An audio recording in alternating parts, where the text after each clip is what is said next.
আজকে একটা করে খিচুড়ি খাওয়ার ইচ্ছা হইল, চিন্তা করলাম খিচুড়ি খাওয়াত হয়ে যাওয়া যায়। তো বন্ধু রাজু আর আমি প্ল্যান করলাম, যেহেতু আজকে রবিবার, তো কামাল বাজারে খিচুড়িটা বেস্ট হইব। যেই কথা সেই কাজ। কামাল বাজারের উদ্দেশ্যে আমরা রওনা দিলাম। কামাল বাজারের খিচুড়িটা আসলে রবিবার আর বৃহস্পতিবার, প্রতি রবিবার আর বৃহস্পতিবারে তারা বাজার বার, ওইবারেই তারা খিচুড়ি তারা বিক্রি করে, ওইবারেই গেলে খিচুড়ি খাওয়া যায়। তো আমরা আজকে রবিবার যেহেতু চিন্তা করলাম কামাল বাজারের খিচুড়িটা গিয়ে খাই। তো গেলাম, যাওয়ার পরে খুব সুন্দর করে দেখলাম তারা তৈরি করে গরম গরম খিচুড়ি, পেঁয়াজি।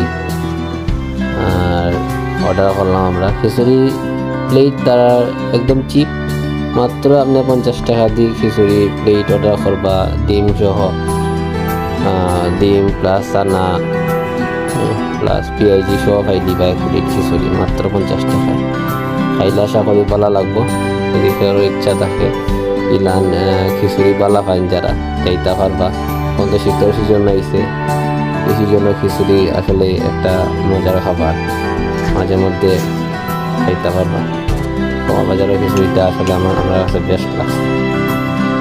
তো গিয়া খাইয়া আইলাম, ভালো লাগলো।